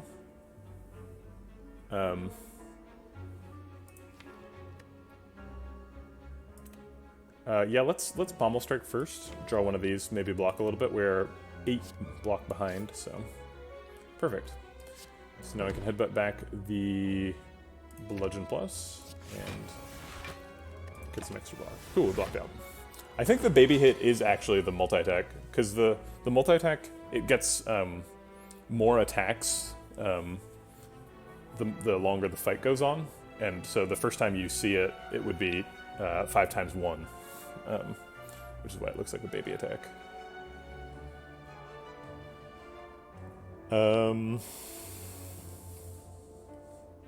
We can Bludgeon Headbutt, get the Bludgeon back, then draw it immediately. But unless it costs 0, we're not going to be able to play it. So let's just draw right now. Get rid of the 3-mana strike. Now it seems like we want to bash Bludgeon. Let's Pommel Strike first and see if we get more damage some other way somehow. Alright, just need 12 damage next turn. And we have it. Great. Didn't even use Offering. I think we healed on that fight. I don't think we want any of these. We already have an Armaments. That costs 0, so it gets way more expensive with Snecko, and Iron Wave is kind of a good, like, early Act 1 card, but it's scaled way down by now. Darklings. I don't know if people are here that remember, but I think it was Sir Artemal dubbed the run the Nibbler. That one went up on YouTube. I timed the Darkling fight. It was half an hour. And it was like such a dramatic fight too. It's like I go, like, we start at, like, 80% health, and then we, like, try to extend the fight so that we can heal, and in the process, like, almost die and go down to 2 health, but then we, like, take control of the fight and just, like, go all the way back to full. We end up getting, like, Neon in the fight, too. Or, not that one, but the one for getting a lot of focus. It was a crazy fight. Here, I'm going to link it, because self-promotion, you know what I'm saying? Here, I'm going to click my own YouTube link so I can find it.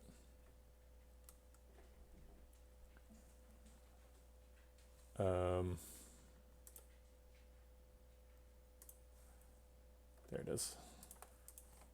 Good morning.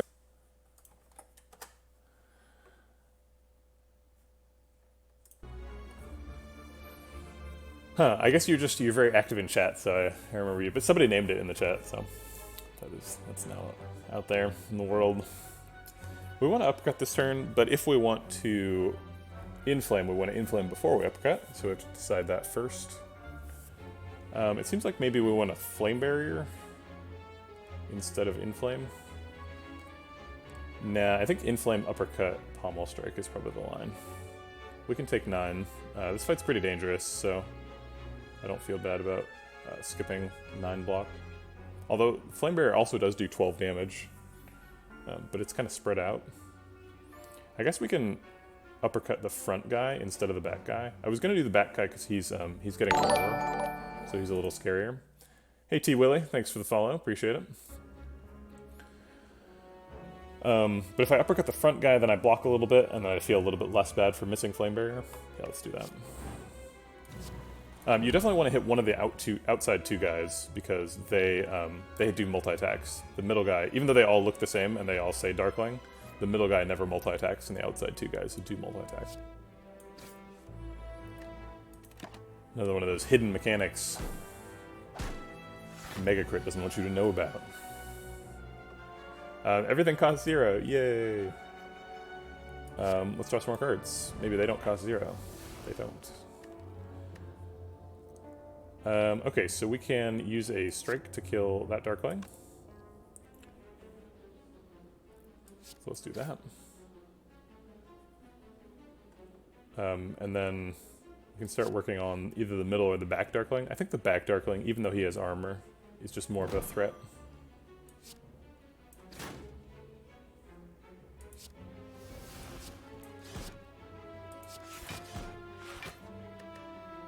Take 14. We do need to add a chat box on the screen. I also like having the chat box on the screen, because if people have the thing full screen, maybe they're lurking and don't want to participate, and they can still like see what's happening. Because I watched the YouTube and I see myself just like reacting to something, and without if it's not in the video, you can't see what it is, so it's very confusing. I want to kill this Darkling before he buffs again, but I also want to use my damage efficiently. So 13 plus 18 wastes 8. 18 plus 13 wastes 8 also. Oh, numbers. This wastes more. That wastes even more. Can we end the fight now? Carnage leaves him at 18. Heavy Blade kills him. And then these strikes kill that one? Yeah, cool. No 30-minute Darkling fight here. Ironclad, too strong. I think we're passing on all these.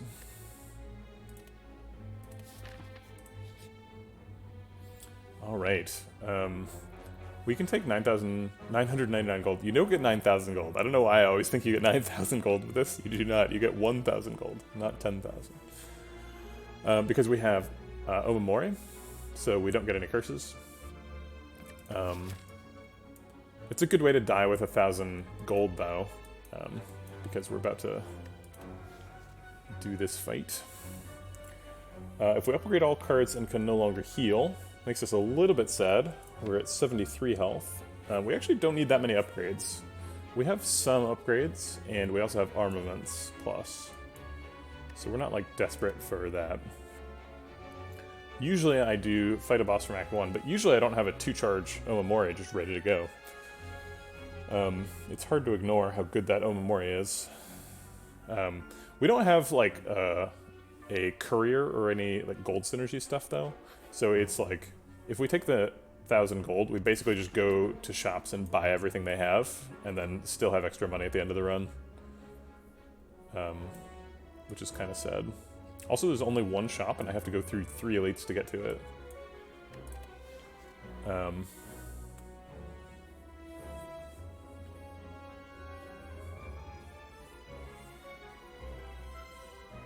That's true. In the Sentry fight and the Darkling fight, the outside two are the most dangerous ones. It's kind of interesting. I almost never do the 1,000 gold one, so I'm tempted to just do it for that reason. It's so much better than normal right now. But I would hate to go to this Mega Elite and die. And I guess we have a fairy in a bottle, so it's pretty unlikely that we're going to literally die. Okay, alright, let's do it. So much money. I've never had this much money. This is the most money I've ever had. I think I've taken that event only like once before. Ooh, 19 almost. I know I have Omori. I talked about it.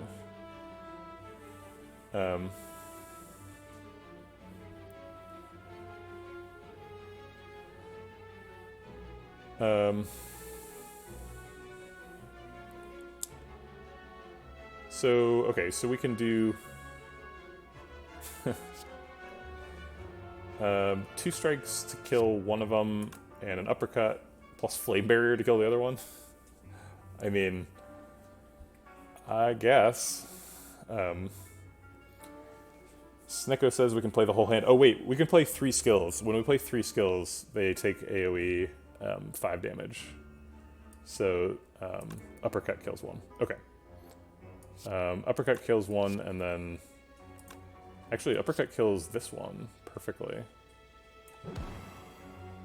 And the 3 skills are going to be defend, flame barrier, and I guess shrug it off.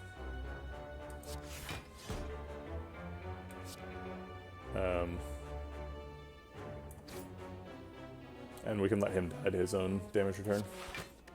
47 block this turn. Sometimes Snecko Eye wants to help. Sometimes Coconut wants to help. We could Carnage Offering Bludgeon, kill both daggers. We're spending a lot of damage on daggers, but that's okay. That's what you have to do in this fight, or else you die.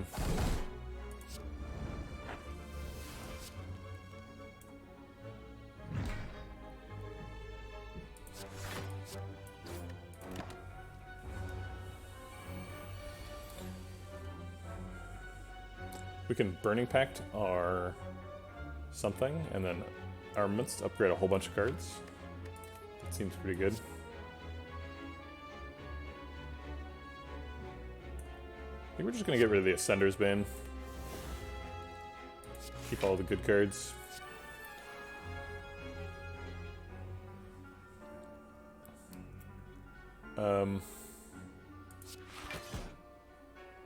So we can spend both of these to kill one of the daggers, which blocks for a little bit.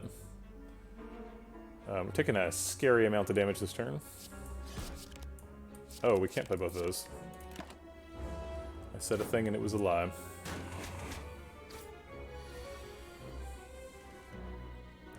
Okay, Bludgeon kills the back one, Headbutt kills the front one. Headbutt does not kill the front one, we are weak. So we have to like Headbutt, Reckless Charge the front one. Or like double Headbutt, I guess.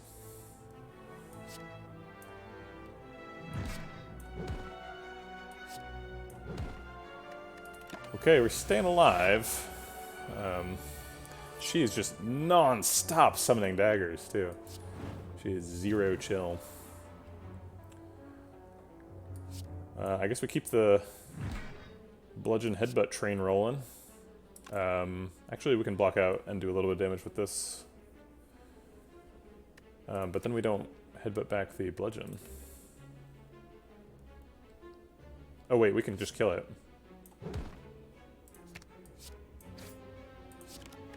We don't need to block.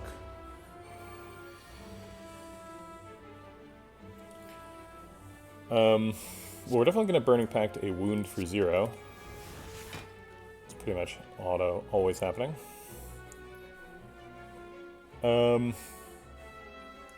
Alright, she's killing us this turn and we have no block.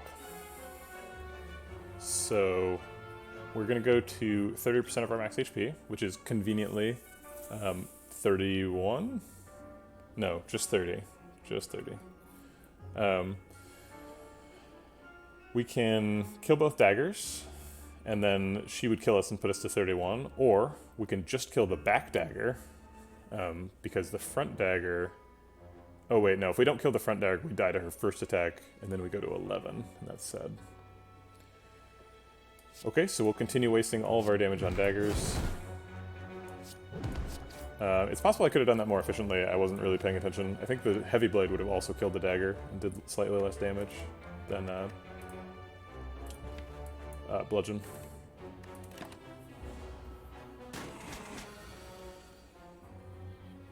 Alright. Let's shrug it off for 0. Let's see, would we rather have an upgrade on shrug it off or one of these cards? If we upgrade Seeing Red while it's in our hand, it does change the cost to 0. So let's shrug it off first. Let's see if we can get that to happen. Okay, that's fine. We get to keep her weak, which is nice. And we get to proc Letter Opener.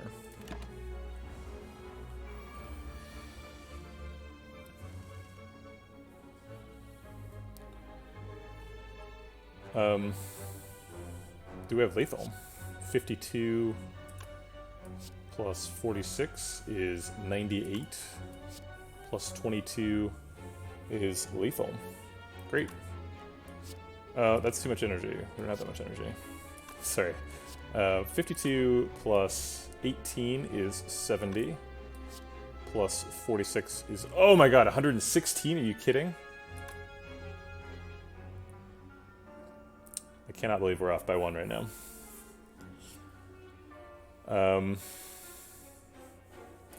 Okay, we're off by 1. So we have to survive. Probably the way we want to survive is killing both daggers and blocking for a non-zero number. I'm gonna count this one more time. I know I already counted it correctly, but I'm gonna count that one more time just because if I'm not off by 1, then that's great, and I don't have to do more thinking. 52 plus 18 is only 70. No, that's what I said before. Yeah, 52 plus 18 is 70. Plus 46, yeah, 116.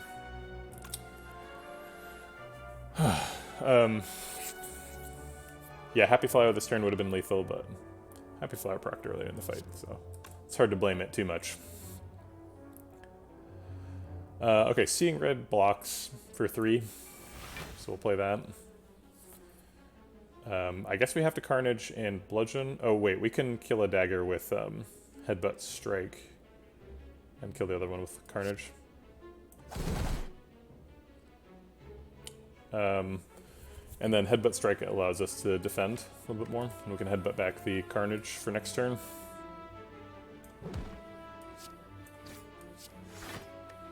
Alright, we are at 12.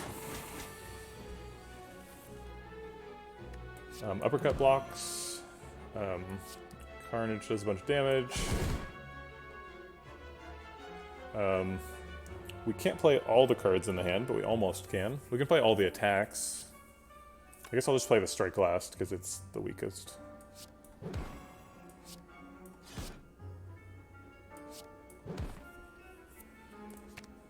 And this is not enough block, so we just play the Strike and die. Yep, dying with 1,000 gold. That's why you don't pick the Mind Bloom that gives you money. Could have had an extra relic, might have saved us. There's no way to know.